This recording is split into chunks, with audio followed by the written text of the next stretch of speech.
इस ई क्लास से जुड़ रहे सभी सुधीजनों को नमस्कार। आज तत्पुरुष समास के व्यधिकरण तत्पुरुष के बारे में हम अध्ययन कर रहे हैं। कल हमने व्यधिकरण और समानाधिकरण के अंतर को बताया था कि किस तरीके से हम व्यधिकरण और समानाधिकरण के तत्पुरुष के उदाहरणों को पहचान करते हैं। तो उसमें मैंने एक बात बताई थी कि दोनों पदों के मध्य में अगर कोई कारक चिन्ह या परसर्ग आता है तब वो तत्पुरुष समास व्यधिकरण की श्रेणी में चला जाएगा, और जब कोई परसर्ग का प्रयोग नहीं होगा दोनों पदों के बीच तब वो हमारा समानाधिकरण तत्पुरुष अर्थात कर्मधारी की श्रेणी में चला जाता है। तो आज उसका प्रथम जो भेद व्यधिकरण तत्पुरुष है उसके प्रथम बिंदु पर चर्चा कर रहे हैं। सबसे पहले तो व्यधिकरण तत्पुरुष के 6 भेद हैं जो द्वितीय तत्पुरुष से लेकर के सप्तमी तत्पुरुष तक चलेंगे। सबसे पहला व्यधिकरण तत्पुरुष का भेद द्वितीय तत्पुरुष है। यद्यपि हम कारक चिन्हों के अनुसार व्यधिकरण के द्वितीय, तृतीय, चतुर्थी, पंचमी, षष्ठी और सप्तमी तत्पुरुष का पता लगा सकते हैं, लेकिन फिर भी कुछ शब्द विशेष ऐसे हैं जहाँ चिन्ह का प्रयोग नहीं होने पर भी, यानी चिन्ह की ऐसी स्थिति नहीं आने पर भी हमको संबंधित तत्पुरुष ही बताना होता है। जैसे एक उदाहरण पढ़ेंगे, मान लो जैसे लोकहित एक शब्द पढ़ा। अब यहाँ चाहे इसके मध्य में लोक का हित ऐसा का परसर्ग दिखाई दे रहा है, लेकिन फिर भी इस तरह के उदाहरणों में उन चिन्हों के आधार पर नहीं, पाणिनि के द्वारा बताए गए नियम के आधार पर हमको वहाँ द्वितीय, तृतीय आदि नाम तत्पुरुष का नाम देना होता है। यद्यपि यहाँ लोक का हित ऐसा अर्थ हो रहा है, लेकिन फिर भी पाणिनि के नियमानुसार यहाँ चतुर्थी तत्पुरुष ही होगा। लोक के लिए हित ऐसा ही अर्थ हम करेंगे, क्योंकि उन्होंने सूत्र विशेष के आधार पर हित के साथ चतुर्थी तत्पुरुष माना है। इसलिए पाणिनि के सूत्रों के आधार पर कुछ ऐसे भी स्थान हमको मिलेंगे जहाँ उस तरह का चिन्ह दिखाई नहीं दे, फिर भी हमको वहाँ उसी तरह का तत्पुरुष बताना होता है जैसा पाणिनि ने माना है। इसलिए यहाँ कुछ विशेष शब्दों के बारे में हम पढ़ेंगे कि इनके साथ हमको द्वितीय तत्पुरुष करना है और इनके साथ तृतीय तत्पुरुष करना है, चतुर्थी तत्पुरुष करना है। हालांकि इनके अलावा अगर कहीं पर कोई दूसरे उदाहरण आते हैं और उनमें अगर चिन्ह विशेष के आधार पर देखा जाता है तो वहाँ उन चिन्ह विशेष के आधार पर हमको संबंधित तत्पुरुष बताना होता है। तो सबसे पहले देखिए द्वितीय तत्पुरुष को पढ़ रहे हैं, पहला भेद व्यधिकरण तत्पुरुष का। तो देखिए द्वितीय तत्पुरुष को कर्म तत्पुरुष भी कह सकते हैं, और हिंदी में तो द्वितीय तत्पुरुष नाम नहीं होता, उसको कर्म तत्पुरुष ही कहते हैं। तो इससे दोनों भाषाओं में, भाषा फर्स्ट और भाषा सेकंड जो रीड में लेवल फर्स्ट और लेवल 2 के लिए दोनों ही होती है, उनमें हिंदी और संस्कृत समास में जहाँ संस्कृत में आपको द्वितीय तत्पुरुष उत्तर भरना होगा, वहीं हिंदी में वहाँ कर्म तत्पुरुष उत्तर मांगता है, वहाँ करण तत्पुरुष उत्तर मांगता है। तो इस तरीके से द्वितीय तत्पुरुष का एक दूसरा नाम कर्म तत्पुरुष है। अब देखा गया कि द्वितीय तत्पुरुष कहाँ कहाँ पर होगा। पाणिनि ने तो एक सूत्र विशेष से इसको समझाया कि जहाँ पर किसी भी समस्त पद के उत्तर पद में जहाँ इन परिगणित शब्दों का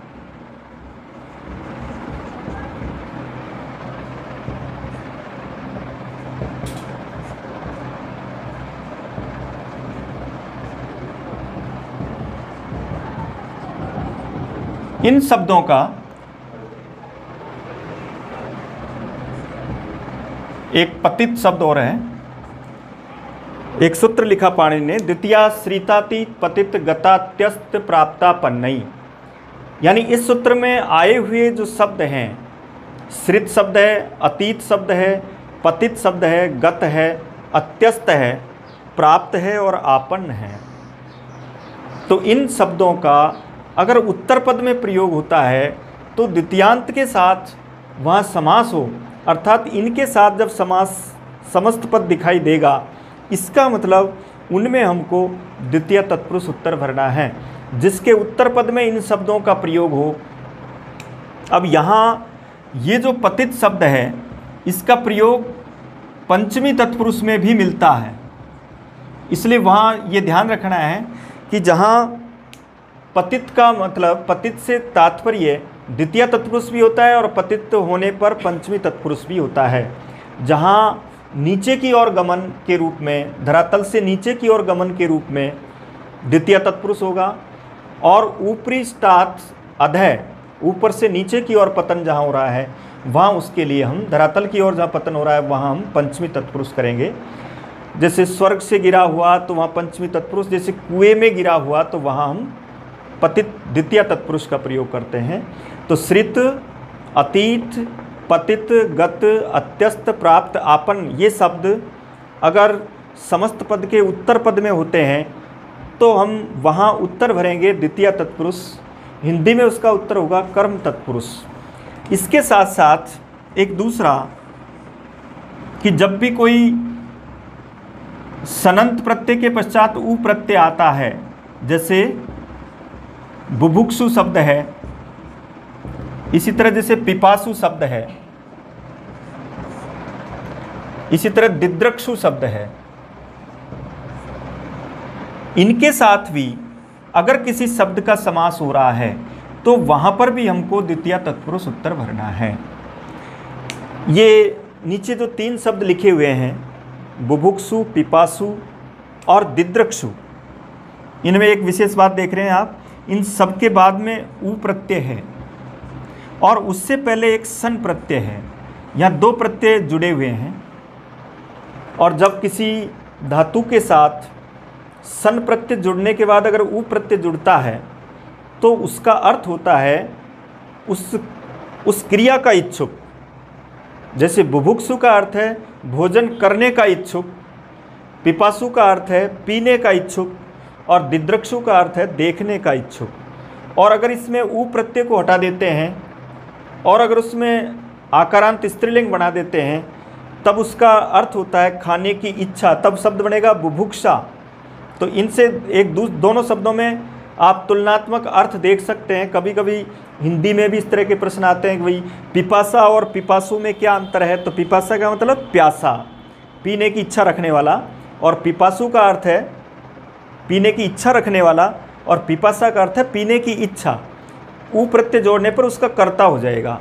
दिद्रक्षु का अर्थ है देखने का इच्छुक, और दिद्रक्षा का अर्थ है देखने की इच्छा। ऐसे कई शब्द बन सकते हैं। बुभुक्षु में भुज धातु है, पिपासु में पा धातु है, दिद्रक्षु में द्रस धातु है, क्री धातु में चिकीर्षु बनेगा। इस तरीके से सभी में अगर स के पश्चात उ आ रहा है इसका मतलब वो सन प्रत्यय के पश्चात उ है, और इनके साथ भी हमको द्वितीय तत्पुरुष उत्तर भरना है। तो ये तो एक नियम था कि इसके आधार पर द्वितीय तत्पुरुष। अब इसके उदाहरणों के बारे में देखते हैं कि कोई भी ऐसा उदाहरण है, जैसे मान लो एक उदाहरण लिखा आपने, ये एक शब्द जैसे जीविका प्राप्त है। अब पूछा गया कि बताओ जीविका प्राप्त में कौन सा समास है। तो अब हम व्यधिकरण तत्पुरुष पढ़ रहे हैं। एक लाइन में हम याद रख लें कि इन शब्दों का प्रयोग अगर उत्तर पद में आता है तो उसका उत्तर हमको द्वितीय तत्पुरुष भरना है। इसलिए यहाँ देख रहे हैं हम, यहाँ प्राप्त शब्द आ रहा है और यहाँ भी प्राप्त है, इसका मतलब इसमें हम द्वितीय तत्पुरुष करेंगे। तो जब शब्द जुड़ा हुआ आ रहा है और समास पूछा जा रहा है तो इसके आधार पर ये उत्तर भर दो। अब दूसरी बात क्या होती है, इसका वो विग्रह पूछ सकता है। तो विग्रह के रूप में याद रखें, व्यधिकरण तत्पुरुष का विग्रह बहुत सरल होता है, उसमें कभी गलती नहीं करें। उसमें आपको क्या करना है, जैसे आपको पता लग गया कि ये द्वितीय तत्पुरुष है, तो ऐसी स्थिति में अब इस शब्द को तो आप इसमें कोई चेंज करेंगे नहीं, ये जैसे इसमें लिखा हुआ वैसे का वैसे अलग लिख देंगे विग्रह करते समय। और उससे पहले जो शब्द आ रहा है उसमें आपको पता लगा कि द्वितीय तत्पुरुष है, तो उसमें आप द्वितीय विभक्ति लिख देंगे, इसलिए ये जीविकाम हो जाएगा। तो जीविकाम प्राप्त, ये इसका विग्रह हो गया। अब जब विग्रह, मान लो कभी कभी ऐसा भी आ जाता है कि इस विग्रह से क्या समस्त पद बनेगा, तब और भी आसान है। तब हमको क्या करना होता है, बाद वाले शब्द को वैसे के वैसे लिखते हैं और इसमें जो विभक्ति आ रही है उस विभक्ति को हटा देते हैं और उसका मूल शब्द लिख देते हैं। तो इसका मूल शब्द क्या है, जीविका, इसलिए जीविका प्राप्त है। तो इस तरीके से समस्त पद हुआ और ये इसका विग्रह हुआ। उन शब्दों को देख करके द्वितीय तत्पुरुष उत्तर भरा और विग्रह करवाया गया तो उसमें हमने द्वितीय विभक्ति भर दी।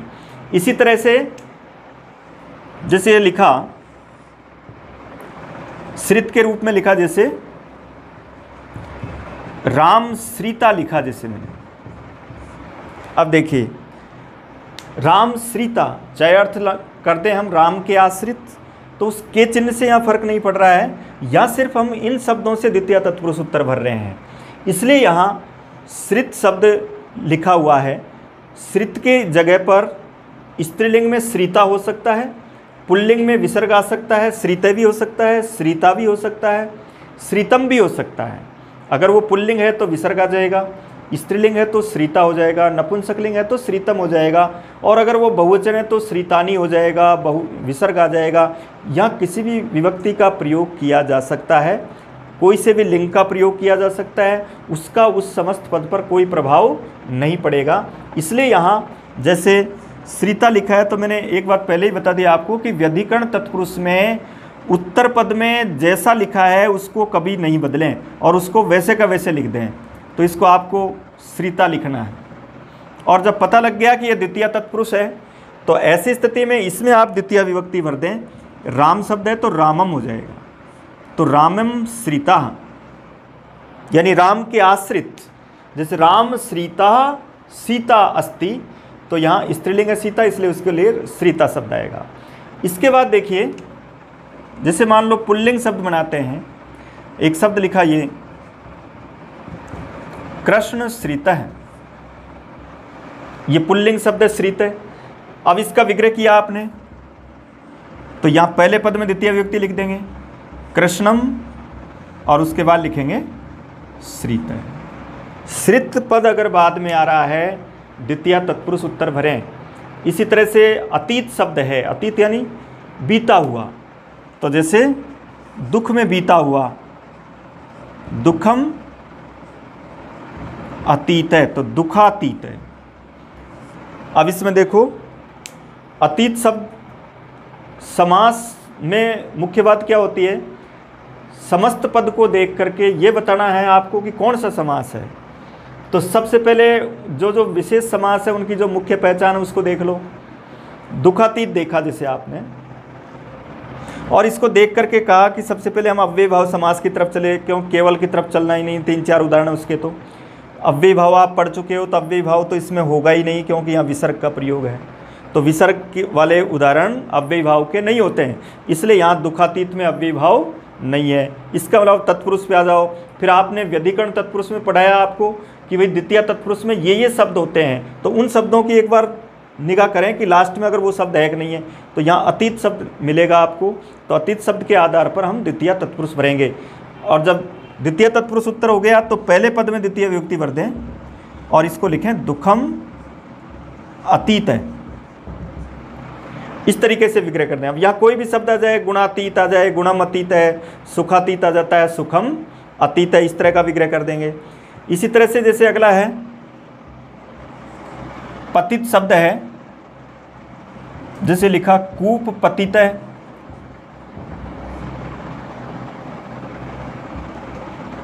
तो अब देखिए जैसे तड़ाग पतित है, तो कूप पतित है, कुएं में गिरा हुआ, तालाब में गिरा हुआ, तो चिन्ह हालांकि में आ रहा है, लेकिन पतित के साथ द्वितीय और पंचमी और अधोतल की तरफ जा रहे हैं धरातल से, तब वहाँ हमको यहाँ द्वितीय तत्पुरुष करना है, इसलिए यहाँ होगा कूपम पतित है, यहाँ भी होगा तड़ागम पतित है। जिसका स्थान ऊर्ध्व धरातल से ऊर्ध्व की ओर निश्चित हो रहा है उनमें हम पंचमी तत्पुरुष करेंगे। जैसे स्वर्गात पतित है, स्वर्ग पतित है, इनमें कूप और तड़ाग जैसे शब्दों में हमको द्वितीय तत्पुरुष भरना है पतित के साथ। इसके बाद लिखा है जैसे गत। अब गत के कई शब्द हो सकते हैं, जैसे एक शब्द होता है जैसे दिवंगत है, तो वहाँ पर भी दिवंगत में भी द्वितीय तत्पुरुष होगा, गत शब्द आ रहा है। जैसे आपने लिखा ग्राम गत है, ये लिखा जैसे ग्राम गत है, तो यहाँ उत्तर पद क्या है, गत आ रहा है। इसका मतलब गत के साथ हमको द्वितीय तत्पुरुष करना है और आगत के साथ हमको पंचमी तत्पुरुष करना होता है, क्योंकि आगत के साथ वियोग होता है, और गत के साथ संयोग होता है और संयोग में द्वितीया आती है, इसलिए यहाँ द्वितीया तत्पुरुष करेंगे। तो पहले पद को हम द्वितीया में बदलेंगे, ग्रामम गतः। इसी तरह अत्यस्त है, अत्यस्त का अर्थ भी उसको गया हुआ, इस तरह का प्रयोग करेंगे। जैसे वनम अत्यस्त है,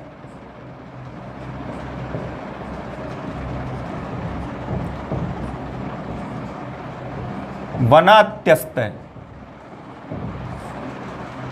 इसी तरह जैसे प्राप्त शब्द है, प्राप्त का उदाहरण हमने पढ़ लिया है। प्राप्त और आपन्न दोनों पर्यायवाची हैं। आपन्न का अर्थ भी उसी प्राप्त के रूप में होता है। जैसे धनापन्न, अर्थात धनम आपन्न है। प्राप्त और आपन्न शब्द अगर बाद में आते हैं तब द्वितीया तत्पुरुष है। पाणिनि ने आगे एक सूत्र और बताया कि अगर प्राप्त और आपन्न शब्द अगर पहले भी आ जाते हैं तब भी वहाँ द्वितीय तत्पुरुष होता है। इसलिए दो शब्द ऐसे हैं यहाँ, प्राप्त और आपन्न, जो आगे और पीछे दोनों ही तरफ आने पर, यानी प्रथम पद और उत्तर पद में आने पर उनको द्वितीय तत्पुरुष होता है। लेकिन उत्तर पद में तो हमेशा द्वितीय तत्पुरुष होता है। पूर्व पद में प्राप्त और आपन्न आने पर वहाँ बहुब्री समास भी होता है। जैसे प्राप्तोदकः, इस तरह का जो उदाहरण करते हैं हम, प्राप्तोदकः, तो यहाँ प्राप्तम उदकम यम्स है, यहाँ बहुब्री समास है। इसलिए अगर उत्तर पद में आता है तब तो हमको द्वितीय तत्पुरुष ही भरना है, और पूर्व पद के रूप में आता है तो वहाँ बहुब्री भी हो सकता है और द्वितीय तत्पुरुष भी हो सकता है। दोनों राइट करें उसमें।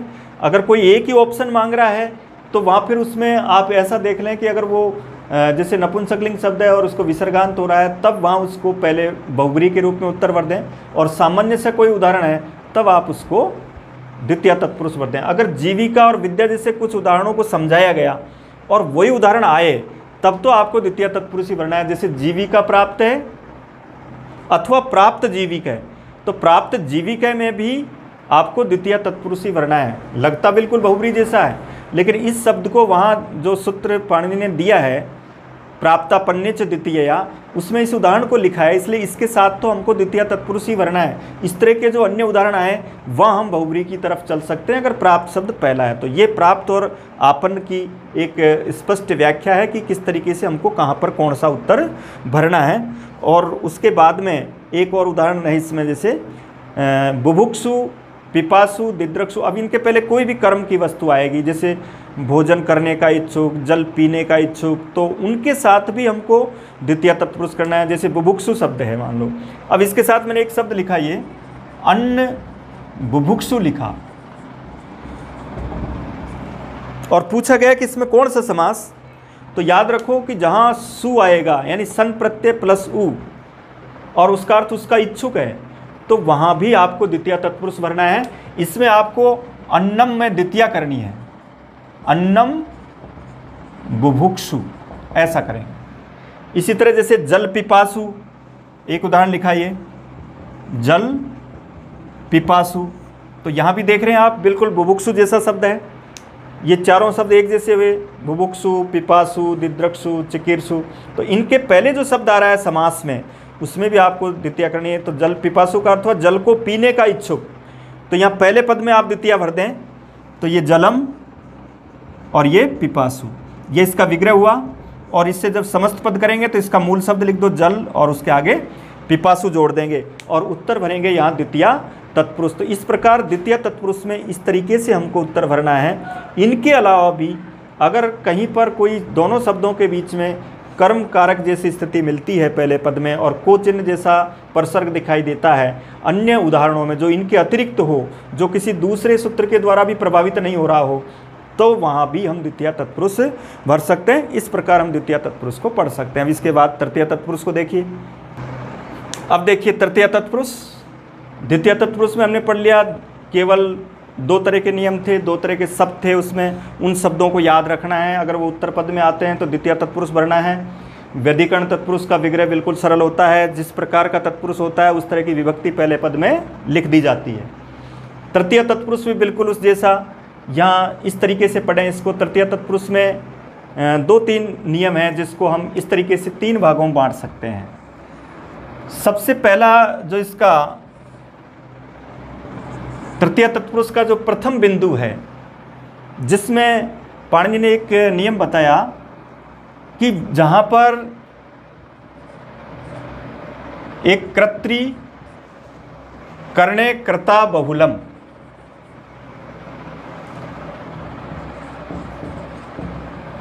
और इसके साथ कृत प्रत्यय, ये पहला नियम है। इसको अच्छी तरह समझें, ये ज़्यादा महत्वपूर्ण है, क्योंकि दूसरा और तीसरे नियम में तो कुछ शब्द हैं उनको देख करके ही बता देंगे, लेकिन इसमें हमको शब्द फिक्स नहीं है, इसमें दूसरे शब्द भी उस नियम से आ सकते हैं, तो इसको समझना ज़रूरी है।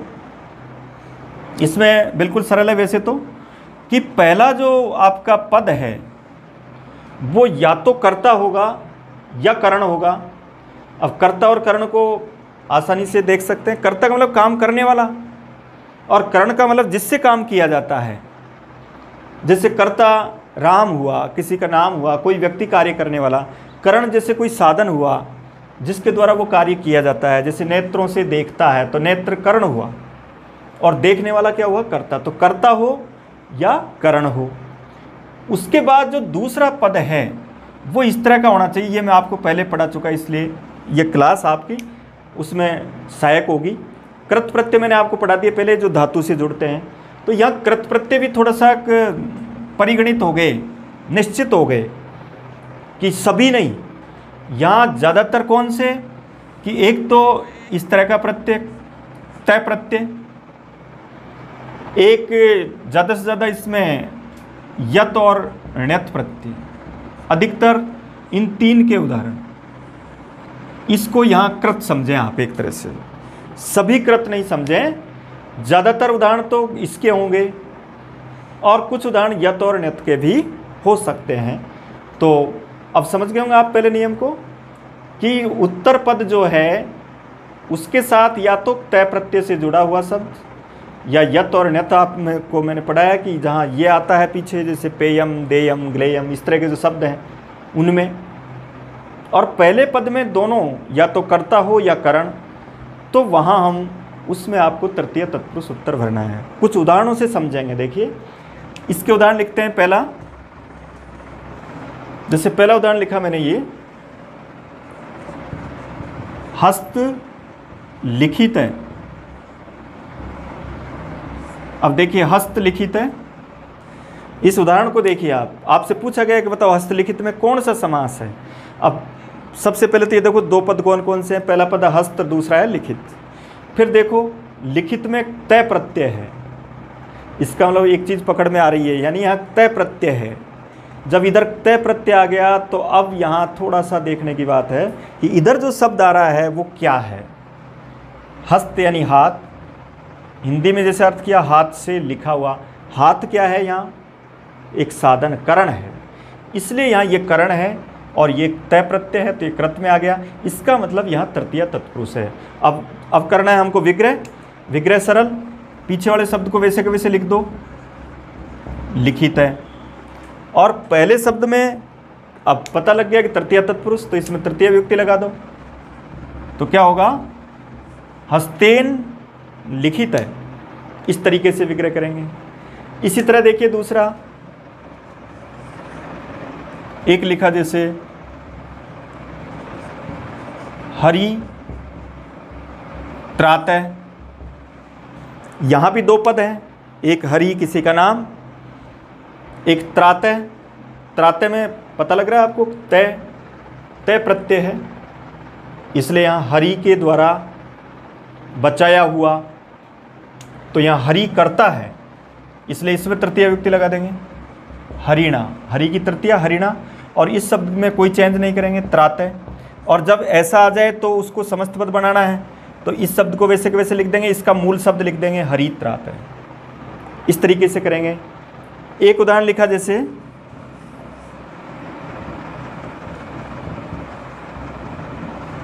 लिखा परशु छिन्ना।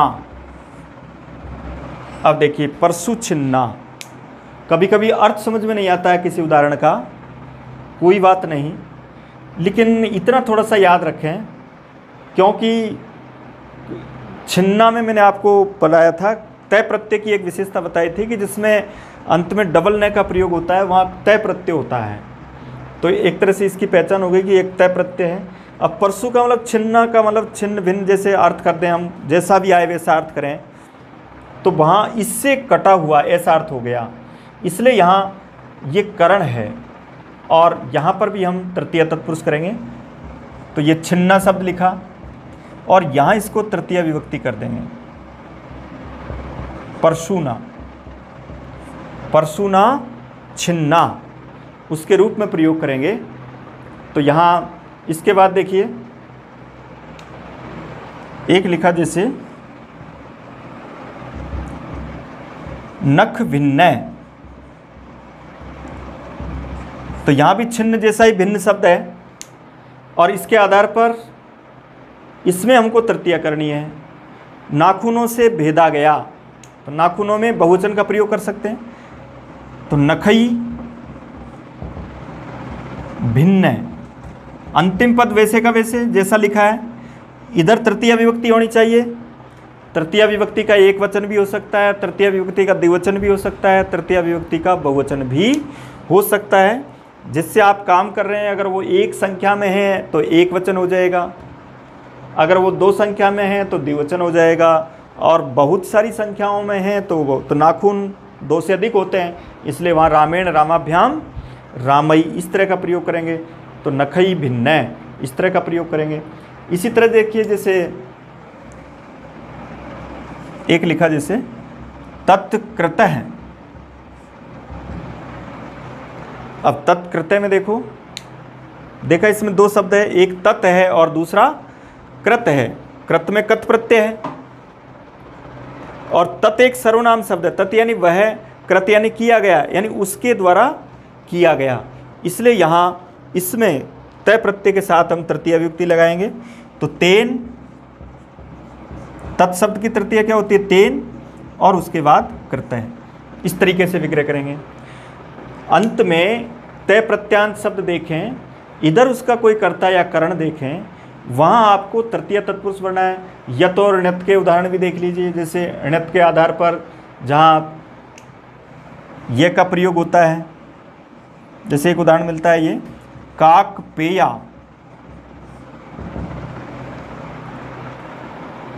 पेया में यत प्रत्यय है, और यहाँ यत प्रत्यय के रूप में ध्यान से देखें कि यत प्रत्यय के रूप में यहाँ इसमें ये कर्ता है और उसमें तृतीय विभक्ति आ जाएगी। काकेन पेया, अगर बहुवचन करेंगे तो काकई पेया। तृतीया विभक्ति होनी चाहिए, एक वचन भी हो सकता है, द्विवचन बहुवचन किसी का भी हम प्रयोग कर सकते हैं। तो वहाँ ऑप्शन में जैसा द्वितीय तृतीय चतुर्थी पंचमी आएगी उसमें आपको तृतीया वाला भरना है। अगर बहुवचन है तो भी राइट कर दें, एक वचन है तो भी राइट कर दें। कव्वे, कौवों के पीने के योग्य, यानी जिसको कव्वे ही पी गए, इतना सा जल, ऐसी नदी, तो ये निंदा अर्थ के रूप में प्रयोग किया गया। इसी तरीके से जैसे एक लिखा वातच्छेद्यम, अब छेद्यम में ण्यत प्रत्यय है, छिद धातु से ण्यत प्रत्यय करेंगे तो छेद्यम आएगा, और वात यानी हवा, तो इसमें तृतीया कर दें, वातेन छेद्यम, वातेन छेद्यम। तो यहाँ तृतीय होगी वात शब्द में, और ये छेद्यम में आपका ण्यत प्रत्यय। तो तय, यत, ण्यत, इसके आधार पर देख लें कि जहाँ पर इस तरह के जो तय प्रत्यय के उदाहरणों को पढ़ेंगे, हम जब प्रत्यय पढ़े थे तो उनके उदाहरणों को देख लें कि डबल न के रूप में इस तरह का आता है, तय के रूप में आता है, और यत और ण्यत के उदाहरणों को देख लें, जैसे पेयम आता है, छेद्यम आता है। तो उनके साथ इधर अगर कोई समास है कर्ता और करण के साथ, तब वहाँ हम तृतीया तत्पुरुष समास करते हैं। इस तरह के और भी कई उदाहरण कर सकते हैं। हाथ से लिखा हुआ, आँखों से देखा हुआ, कानों से सुना हुआ। जैसे मान लो ये आता है कर्ण श्रुता, तो अब समझ जाओ कर्ण यानी कान, श्रुता यानी सुना हुआ, तो कर्णाभ्याम श्रुता, कर्णाभ्याम श्रुता। अब इस ये विग्रह है तो समास बनाएंगे तो मूल शब्द लिखेंगे कर्ण और दूसरा शब्द जोड़ देंगे तो कर्ण श्रुता, इस तरह का प्रयोग हो जाएगा। कर्ण श्रुता आता है तो एक बार थोड़ा सा अर्थ कर लें। कर्ण यानी कान होता है, श्रुता यानी सुनी गई, यानी कानों से सुनी गई। इसका मतलब यहाँ तृतीय तत्पुरुष तो कर्णाभ्याम श्रुता, इस तरीके से प्रयोग करेंगे।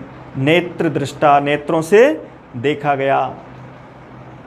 मनसा कृता, इस तरह के जितने भी उदाहरण होंगे उनमें सब में हमको तृतीय तत्पुरुष बताना है। इन प्रत्ययों की विशेष बात देख लें कि इस तरह के जब प्रत्यय होते हैं तो वो व्यधिकरण में चले जाते हैं, और जब ये इस तरह के ही प्रत्यय जब आगे आ जाते हैं तो वो बहुब्री में चले जाते हैं। ये बड़ा अंतर है दोनों में। इसलिए जब कहीं ऐसा होता है कि स्टार्ट में जैसे तय प्रत्यांत आ जाते हैं तो वहाँ पर हम बहुब्री की तरफ चलते हैं, और इस तरह के क्रियापद अगर बाद में आते हैं तब वो व्यधिकरण तत्पुरुष की तरफ चलते हैं। तो ये पहला नियम था तृतीय तत्पुरुष का। क्या याद रखना है? पहला पद कर्ता या करण हो, या तो कोई काम करने वाला हो, या जिससे काम किया जाता है वो हो, और उसके बाद अगर कोई कृत प्रत्यांत तो उसमें भी विशेषकर ये तीन तय, यत और ण्यत, तब हम इस तरीके के उदाहरणों में तृतीय तत्पुरुष उत्तर भरते हैं।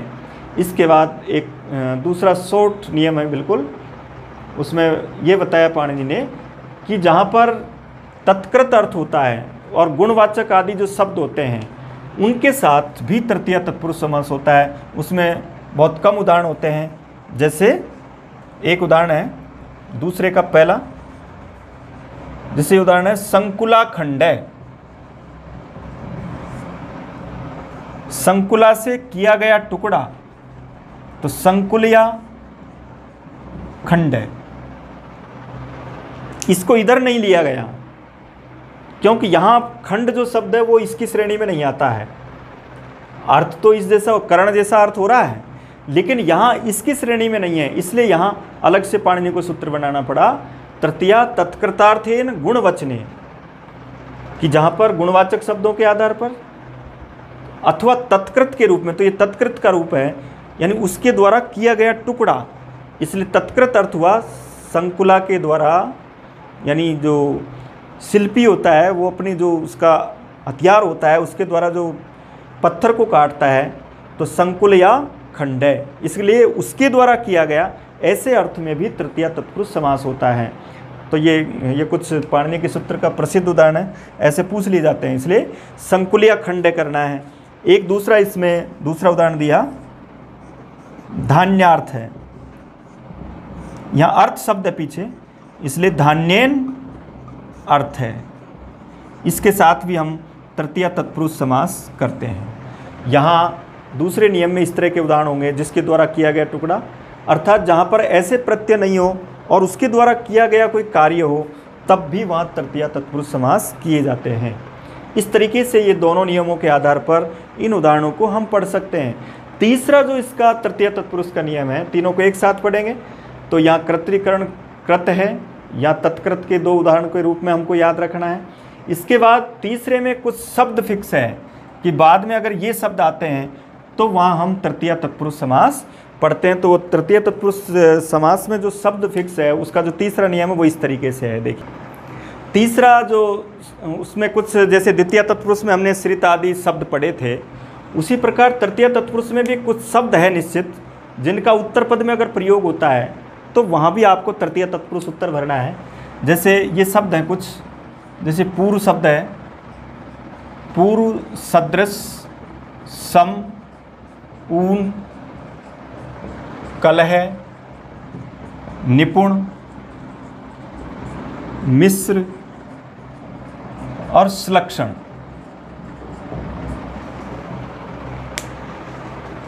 अगर ये शब्द समस्त पद के अंत में हो यानी उत्तर पद के रूप में हो तो वहाँ पर तृतीय तत्पुरुष समास उत्तर भरना है। अब आप कहेंगे कि भूतपूर्व में नहीं आ रहा है, तो भूतपूर्व शब्द केवल समास में उसको हम पढ़ चुके। जो कोई ऐसा शब्द जो किसी समास के लिए एक विशेष उदाहरण बन चुका है वो उस सामान्य नियम में नहीं जाएगा, इसलिए भूतपूर्व शब्द वहाँ चला जाएगा। किसमें? केवल समास में। यहाँ पर इस तरीके से प्रयोग करना है कि जब उनके अलावा जो विशेष उदाहरणों को आप किसी सूत्र में पढ़ चुके हैं उसके अतिरिक्त जितने भी उदाहरण हैं वो इस श्रेणी में आएंगे। अब तो यहाँ जैसे उदाहरण लिखा आपने, जैसे एक शब्द लिखा मैंने दिन पूर्व है। अब देखिए दिन पूर्व में आपको समास बताना है, तब आप इस नियम के आधार पर उत्तर दे सकते हैं कि पूर्व शब्द अगर बाद में है इसका मतलब वहाँ हमको तृतीय तत्पुरुष भरना है। जब तृतीय तत्पुरुष का पता लग गया तो सीधा उत्तर है पूर्व लिख देंगे और इधर तृतीय लगा देंगे, दिनेन पूर्व है।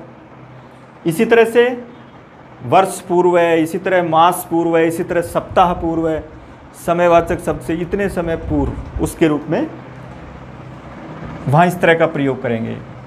इसी तरह से सदृश शब्द है, सदृश यानी जैसा, उस जैसा, जैसे पिता जैसा। तो अब देखा आपने ये विग्रह लिखा पित्रा सदृश है, ये विग्रह है। अब विग्रह से समस्त पद बनाना है। क्या पहचान बताई मैंने समस्त पद बनाने की? समस्त पद के लिए पहले शब्द का मूल शब्द लिखो। मूल शब्द क्या है? ये, और दूसरे शब्द को उसमें जोड़ दो और ये आ जाता है। तो विग्रह कैसे करना है? सदृश के आधार पर पहचाना तृतीय तत्पुरुष, इसका मतलब इसकी तृतीया लिख दो यहाँ, और उसके बाद दूसरे शब्द को वैसे के वैसे लिख देंगे। तो पित्रा सदृश है। इसी तरह से एक लिखा जैसे मातृ समा, स्त्रीलिंग पुल्लिंग हो सकते हैं, समय भी आ सकता है, समा भी आ सकता है। तो मातृ समा यानी माता जैसी। तो यहाँ पर समा शब्द को ऐसे कैसे, इसमें कोई चेंज नहीं करें और इधर वाले में तृतीय विभक्ति लगा दें। तो मात्रा समा, माता जैसी। सदृश हो गया, सम हो गया। सदृश किसी के पीछे भी लगा सकते हैं, गो सदृश भी कर सकते हैं, गवा सदृश हो जाएगा। इसके बाद ऊन, ऊन का मतलब कमी को कहते हैं। जैसे एक उदाहरण लिखा ये मासो न।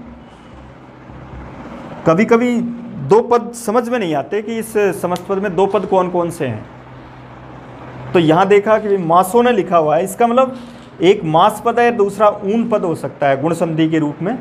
तो ऊन के साथ हम तृतीय तत्पुरुष भरते हैं, तो ऊन शब्द वैसे के वैसे लिख देंगे बाद में। और इधर शब्द है मास, तो इसकी तृतीया कर देंगे हम, मासेण ऊनः। ये मूर्धन्य स का प्रयोग है। एक मास कम, अर्थात मासा यहाँ सोने जैसी धातुओं को तोलने का एक साधन है। नहीं तो अगर महीने वाला मास होता तो वहाँ दंत्य से होता, इसलिए यहाँ मासेण ऊनः मासोन, इस तरह का विग्रह करेंगे। जैसे एको ने लिखा तो एकेन ऊनः, एक कम। इसके बाद है जैसे कलह शब्द है। अब कलह यानी झगड़ा हो सकता है, तो कलह यानी झगड़ा जो अर्थ होता है, तो उसके साथ कोई भी झगड़ा करने के जो साधन हैं, वाणी रूपी झगड़ा हो सकता है, शब्दों से झगड़ा हो सकता है, पत्थर से झगड़ा हो सकता है, दंड से झगड़ा हो सकता है, सभी के साथ हम तृतीय तत्पुरुष करेंगे। जैसे मान लो वाणी से झगड़ा है, वाणी के द्वारा झगड़ा कर रहे हैं तो वाक कलह हो जाएगा। पत्थरों से झगड़ा है तो प्रस्तर कलह हो जाएगा, दंडों से झगड़ा है तो दंड कलह हो जाएगा। तो यहाँ वाक शब्द की तृतीया क्या होगी? वाचा, वाचा कलह, इस तरह का विग्रह करेंगे।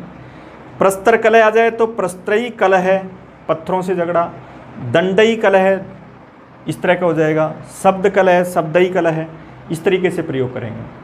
इसके बाद देखिए निपुण शब्द है। निपुण एक ऐसा शब्द है जिसके साथ हम सप्तमी तत्पुरुष भी करते हैं, याद रखें वहाँ सप्तमी तत्पुरुष भी होता है। तो यहाँ निपुण में तृतीया में कौन होंगे, तृतीया में किस तरह के शब्द आएंगे? तो उसमें इस तरह के शब्द होंगे जैसे आचरण है, व्यवहार है, इनके साथ हमको तृतीय तत्पुरुष भरना है। जैसे आचार निपुण है, व्यवहार निपुण है। आचार से निपुण, सदाचार से, आचरण से जो निपुण है, व्यवहार से जो निपुण है, इस तरह के शब्दों में हमको तृतीय तत्पुरुष भरनी है। और अगर निपुण के साथ कोई विषय वस्तु आती है, जैसे कला में निपुण है, संगीत में निपुण है, तब हम सप्तमी करेंगे। और इनमें हमको तृतीया करनी है, तो यहाँ आचार्यण करेंगे। आचार्यण निपुण है, इस तरह का विग्रह करेंगे। व्यवहार निपुण आता है तो भी व्यवहारेण निपुण करेंगे। और इसके बाद मिश्र और सुलक्षण, इस तरह के जो उदाहरण है, जैसे रस से मिला हुआ रस मिश्र है, गुड़ मिश्र है, तो क्या करेंगे, गुड़ेन मिश्र है, रसेन मिश्र है। इसी तरह गुण संलक्षण है, गुणेन संलक्षण है, इस तरह का प्रयोग कर देंगे। दोनों एक जैसे अर्थ में, निपुण के रूप में। गुण संलक्षण है, गुणेन संलक्षण है। इसके बाद देखिए, इसके अलावा एक उदाहरण इस तरह का भी और याद रखें थोड़ा, एक अवर शब्द के साथ भी होता है, मासेन अवरह, मासावरह। वार्तिक के आधार पर अवर के साथ भी तृतीय तत्पुरुष होता है, इस शब्द को भी इसमें शामिल कर लेंगे वार्तिक के आधार पर। और एक इस तरह का और उदाहरण याद रखें, दधना ओदन, दध्योदन, ये भी थोड़ा मुख्य उदाहरण है। दही के साथ चावल, तो दधी शब्द होता है, दधी प्लस ओदन, यण संधि हो जाएगी, ई को ये होकर के दध्योदन बन जाएगा। और ये विग्रह करेंगे दधना ओदन, तृतीय हो जाएगी दधी शब्द की। यानी यहाँ कहने का मतलब ये है कि अगर कोई दो भोज्य पदार्थों से कोई मिश्र करके कोई भोजन सामग्री बनाई जाती है तो उसमें भी हम तृतीय तत्पुरुष करते हैं। इसलिए दधना ओदन, दध्योदन, जैसे हिंदी में भी तो पूछा जाता है ना, जैसे दही बड़ा में कौन सा समास है, तो उसी तरह का ये उदाहरण है, दधना ओदन, दध्योदन। तो ये भी मुख्य उदाहरण है। इसके आधार पर यहाँ भी आपको तृतीय तत्पुरुष भरना है। इन शब्दों को बाद में देखें, उत्तर पद के रूप में अगर ये शब्द आते हैं तो वहाँ हम तृतीय तत्पुरुष उत्तर भरेंगे। इस तरीके से द्वितीय तत्पुरुष और तृतीय तत्पुरुष के समस्त उदाहरणों को आप पहचान सकते हैं। इसके आधार पर कर्तरीकरण वाले उदाहरण और भी बढ़ सकते हैं, वहाँ कोई भी क्रियापद आ सकता है, उससे पहले कर्ता और करण आ सकते हैं। इस तरीके से द्वितीय और तृतीय तत्पुरुष समास को पढ़ें। कल की क्लास में आगे के चतुर्थी, पंचमी आदि तत्पुरुष समास के बारे में अध्ययन करें।